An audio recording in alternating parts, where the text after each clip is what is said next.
Unplanned is, it's just my story. I worked at Planned Parenthood for 8 years, loved my job, loved what I did, believed that I was helping women. That's how I got involved in Planned Parenthood. And then really had my eyes opened. It just moved away from the catheter. They always move. That's why I do it this way.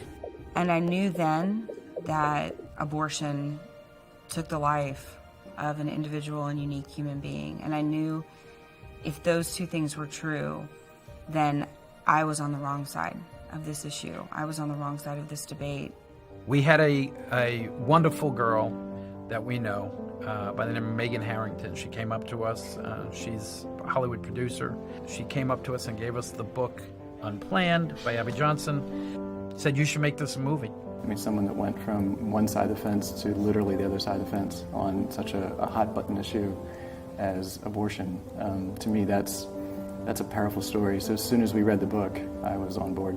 About a year and a half ago, we were coming together and praying about what are we going to do, what's up ahead, and we felt specifically at this time that it was time to make Unplanned. I would get emails all the time from people who would say, I have no experience in film, but I read your book and I want to turn it into a movie. I actually believed Abby more when she came into my office and told me she was now pro-life than I believed Chuck and Gary when they called and said, we're making a movie about Abby Johnson and we need to portray you and your wife. And I'm like, who is this? The email just said, we read your book, we'd like to turn it into a film, we'd love to talk with you. And it was signed Chuck Konzelman, and I didn't know who that was. After she told me her story and we talked about the lawsuit and what had happened and her history, I was just blown away. And I said, you know, this is probably going to be a book one day. I said, they may even make a movie out of this.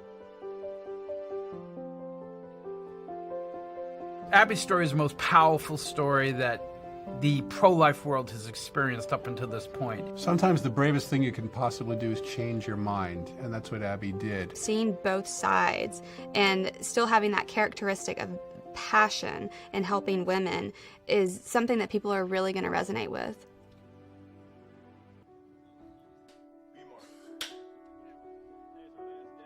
We all have a story, and I think the impact that a true story can have, you just can't deny. Everything we've done in this movie is absolutely true. We haven't added or detracted from anything. We just tell the story straight as it is. You would think it's a film about life ending, but in many ways, it's a film about life beginning again. You actually get to encounter what women go through. You actually get to see what the reality is. I think that's going to be huge for people and be mind-changing. What this film does is allow us to look behind the curtain, look behind all the social media, see what's really happening in the clinic from an insider's perspective. There's never been a movie like this, and it's going to get labeled so many things. It'll be the anti-Planned Parenthood movie, the anti-abortion movie, the anti-woman movie, the anti-fill-in-the-blank, right? But the reality and the problem for the abortion industry is that it's true. I think once they see what's going on and watch the movie, I would say that there are going to be a lot of people going, wow, I can't believe this was even happening in our country.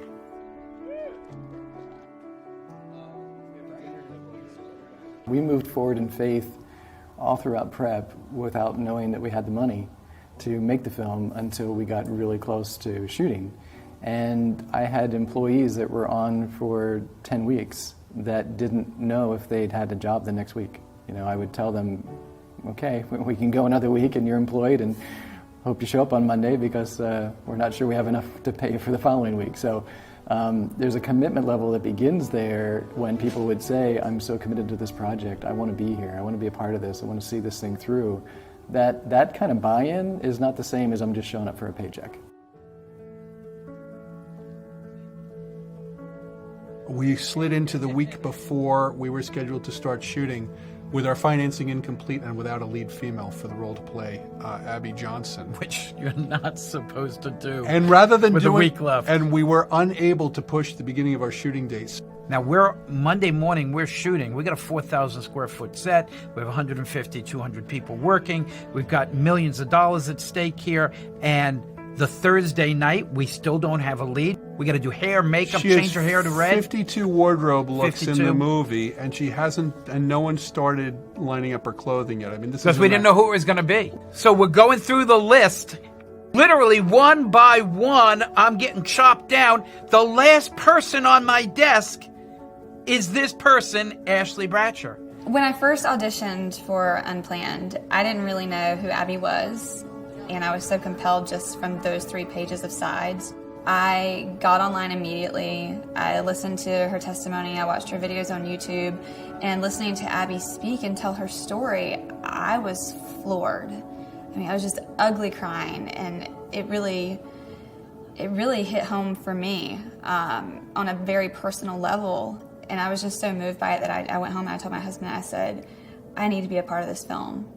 She then sends us 2 emails with passion that was so powerful, and then speaks to us on the phone and says, all I can say is 2 years ago, the Lord spoke to me and told me he had a mighty work for me to do, but I was not ready. But when I was, he would tell me what it was and would bring it forward. And she says, I know this is my story to tell. Her story And she was so passionate. I was warned by multiple people, even people who knew that I had auditioned and just read the script, said, you'll never work again. I wouldn't touch it with a 10-foot pole. Don't do it. And I said, there's no way I can't not do it. She is Abby Johnson. Even Abby Johnson, when she was on the set, said, that's me. And I can't believe it. Our actress that plays Abby, Ashley Bratcher, plays her beautifully. She has filled that role so well. Well, who am I supposed to talk to about this? I don't know. All right, I don't know. All I know is that here we are 8 years later, and you're still thinking that you can change them. When the only thing that's changed is you, Abby. Abby is really feisty, and she says it how it is, which is one thing I really love about her, and I may have been told that I'm kind of like that a couple of times. What I'm saying is that I'm not going to apologize for doing a job that helps women in crisis. I think that Abby fell in love with Mark because he was charismatic. He's a great-looking guy who told her everything she wanted to hear. And when she found herself pregnant for the first time with Mark, she leaned on him to give her the right answer, and it wasn't the right answer. Hey, it's all right. It's all right. We'll take you to a clinic and take care of it.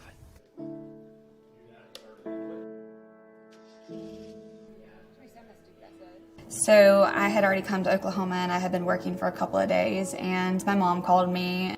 I don't have a wonderful relationship with my parents. I had kind of a rocky childhood. My mom had always been very open with me when I was younger that she had had an abortion before me. And she had always said things like, I was going to abort you, but I chose not to. Like, I could never do that. But I did know that when I got ready to tell my mom that I was doing this movie and start explaining who Abby is and what the film's about, that she might have an emotional reaction. And she did. But more than I anticipated. I could just feel her weeping through the phone. And I said, Mom,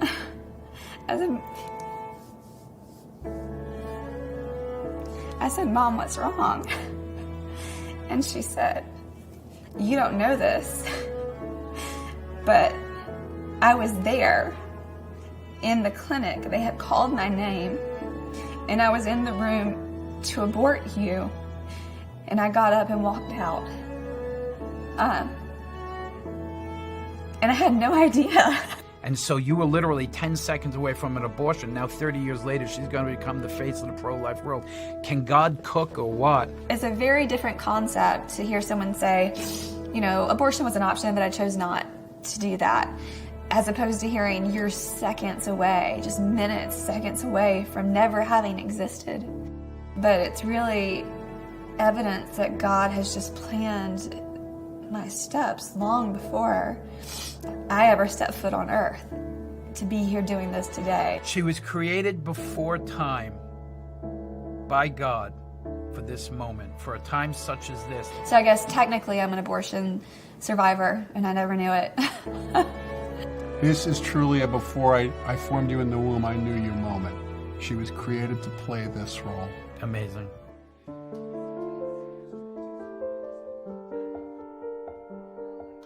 I don't want people to think that this is just some movie about abortion, because there's a really beautiful love story, I think, between Doug and Abby.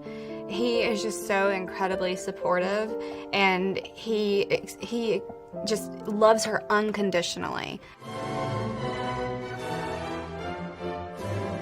You're not supposed to look happier than I do. There's a really beautiful scene in the movie where Abby comes home and has had just a very hard day at work. She's standing over Grace's crib, just looking at her little innocent baby there just sleeping. So he comes up behind her and just basically lets her know that he's got her. Do you have any idea how much I love you?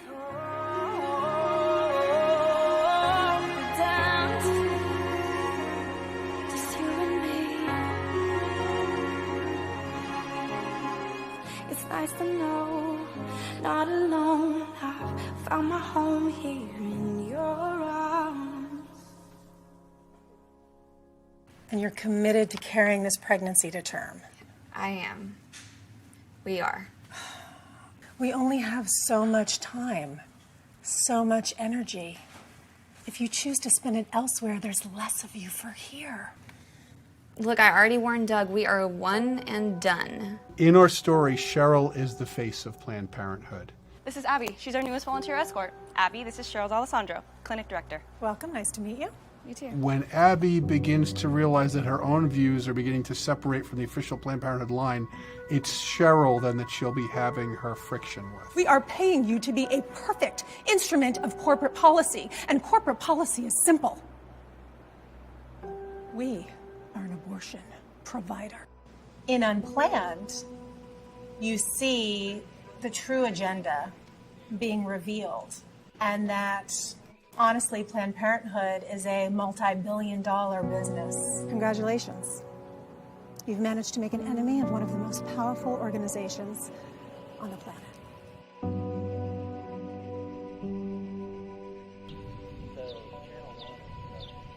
The statistics for abortion are mind-numbing. Worldwide, since 1980, 1.5 billion abortions. That's, what, a quarter of the planet missing? That's crazy. I think some of the most telling statistics, the most shocking statistics about abortion are just the gross numbers of abortions that take place every year. So we're at about 1 million abortions a year, about 3,000 a day, and this is just in the United States. And about 1 in 3 women in the U.S. have had an abortion or will have an abortion by the time they're 45. There are places in the United States where there are more African American babies being aborted than born. To know that there is a silent genocide that is going on and occurring predominantly in minority communities is a major issue. Rhonda, babe, please don't do this. Please don't do this. Whatever you need, you can come live with us. 79% of abortion facilities are put in minority neighborhoods. That baby you're carrying is going to be just as beautiful as Lily. Rhonda, don't do this. Rhonda! Within our African American community, millions of unborn children have never seen the light of day. How many doctors, how many lawyers, how many pastors never had the opportunity for their gifts and their destinies to come into fruition? There is no justice for the unborn because we don't see them die. Because it's done in secret, people don't really understand what's taking place inside the womb. Part of the rationale in our culture for abortion being as available as it is that the fetus is nothing more than a clump of cells. At this stage, between 6 and 8 weeks, it's just fetal matter. A lump of tissue, not much more than a polyp or a blood clot. That's been the party line for a very long time. And if that's all it was, if it was no more than getting a tooth removed, let's say, well, you shouldn't worry about it too much. So he's not a baby yet? No, not at all. And he can't feel any pain? None whatsoever. But most everyone is coming to realize, because of the ultrasounds, that it's not a clump of cells anymore. It is actually a baby. When Abby was a clinic director, 70% of her clients would self-describe as Christian. In the Christian church at large, in the Catholic Church, it's no longer spoken of from the pulpit because it's such a divisive issue. Priests and pastors are afraid to speak of this issue, and that needs to change. You can throw your hands up in the air, you can get mad, you can get frustrated, you can blame Washington, D.C., you can blame your uncle who's pro-abortion, you can blame so many people, but you have to respond. And the first response has to be offering this up to God and asking for his help.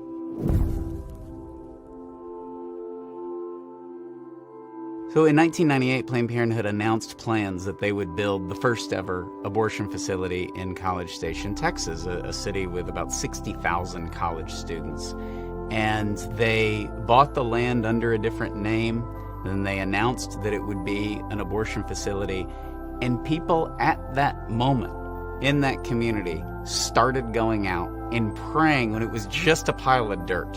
And they were praying from that moment on till the day that Abby legitimately left. 40 Days for Life came about out of frustration. We saw our local abortion numbers going up at that Planned Parenthood. So we did 40 days of prayer and fasting and 40 days of a nonstop peaceful vigil outside of Abby's Planned Parenthood abortion facility. And that building now is a crisis pregnancy counseling clinic, very pro-life, and also the national headquarters for 40 Days for Life.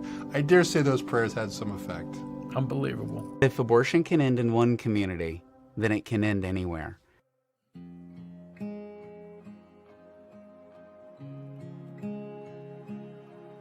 Right from the outset, when we started planning this film, we knew we were going to need a prayer and ministry team. We knew we were going to need protection. We knew there was going to be a lot of spiritual warfare going on surrounding the filming of this project.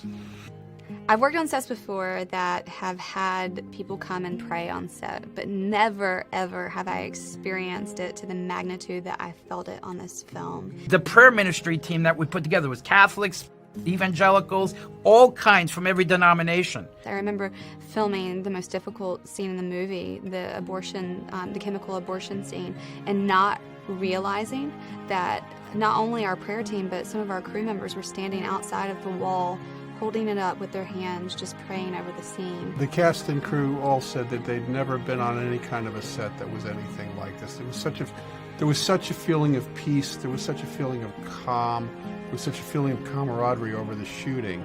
And for anyone that's not been around a movie set before, that's not the norm. So we knew the power in prayer.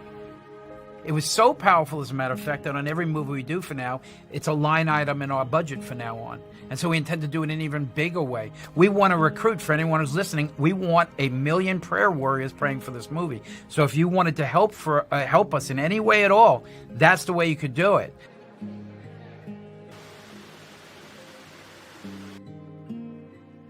I think Unplanned does a beautiful job of showing the most effective way to reach these people and how to reach these people with the heart of Christ. Why are you telling me this? Because I understand better than anyone that inside that building, they don't offer solutions. They only offer abortions. And if you go through that door, you will not come out the same person. Because you can't. And everybody wants to pretend like you can, but you can't. Because the truth is, you can let them get rid of your baby, but they can't get rid of the memory of your baby. And neither can you, no matter how hard you try. I don't know what to do. What's your name? Hannah. Hannah? It's gonna be okay, I promise. I promise, and I'll be there every step of the way. I'll do anything I can to help you.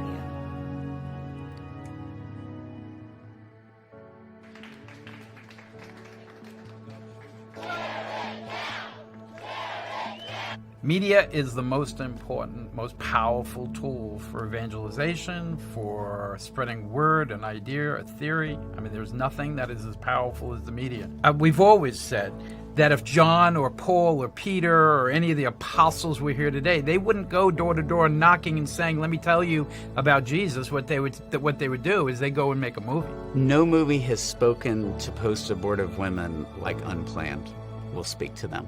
This is the first thing that's come along powerfully from the other direction, saying, oh, by the way, there's another side to this argument. No one will be able to walk away from this movie and say, I didn't know. And to me, that is the most powerful piece of this film. My dad is 84 years old, God bless his soul. Jewish man, very pro-choice. He's an atheist. He's everything in that way, okay? And he called me up and he said, baby, what are you doing? Well, he hadn't noticed that I was making a movie, okay? So I said, Dad, I'm making a movie. He says, okay, yeah, send me something. Okay, so I sent them the barrel scene. In this barrel scene, they're wheeling out the refuse in two big blue containers. What people don't realize is, in those containers are babies. Is that what I think it is? Afraid so. And they bring it to a sanitation truck, a waste truck, which carts it off and then gets rid of it. So my father starts to watch it. Do you mind if we pray over it?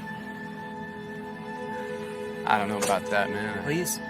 10 seconds in, he stops and I hear him choking up. And he can't speak and he says, I can't talk about this anymore. I'll call you tomorrow.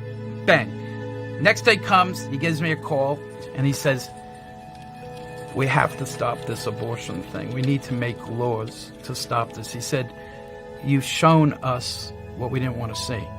And just see, bam, 10 seconds of film, going back to what we said, why it's so powerful. 10 seconds of film changed the position that he had his whole life. Now we have a face, we have a voice from the inside that is showing us what we've never seen before. I hope Unplanned, the story of Unplanned, this true story, is transformative for people. We've got all this love actually working all through the film, and you see the power of what love can do. These women need hope, and they need the mercy of God. And everything else, so the world tells you it's just going to go away or it's not a big deal, that is a complete lie. And this movie will really speak to that reality. I think what this movie Unplanned is going to be able to do is really be able to help people see what's going on behind closed doors. Abortion's in our history. Let's keep it there. Let's leave it there. And let's see a country, a culture where we love children and moms, where we don't pit them against each other, but we can love them both. I believe that it's time for us to really listen to what God is trying to say on this issue.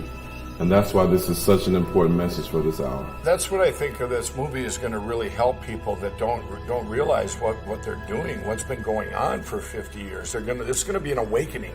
My heart, my prayer is just to go out and expose what's taking place inside of these abortion facilities and to let people know that there is hope and there is healing and there is forgiveness and there's no condemnation because of what we've done in the past. And, I hope that Unplanned will give people that hope. In our career, we've made many movies. We've been in the business for over 30 years. Nothing we've done in our lives is as important as this movie. There's never been, this is more than a movie. This has to become a movement.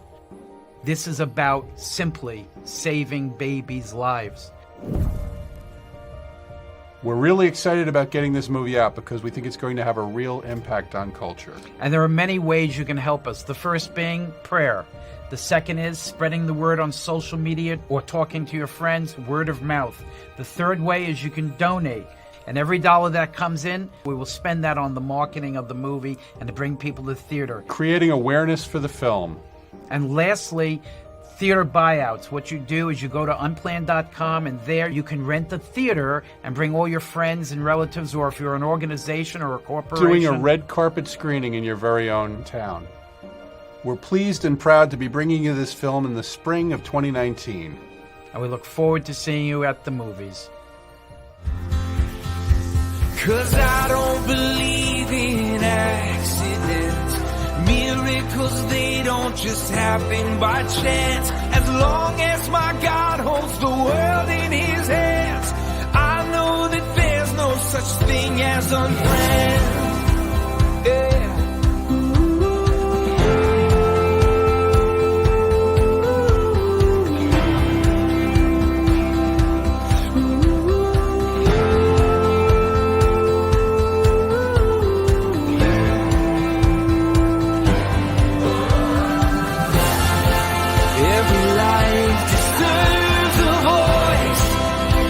Child deserves a chance.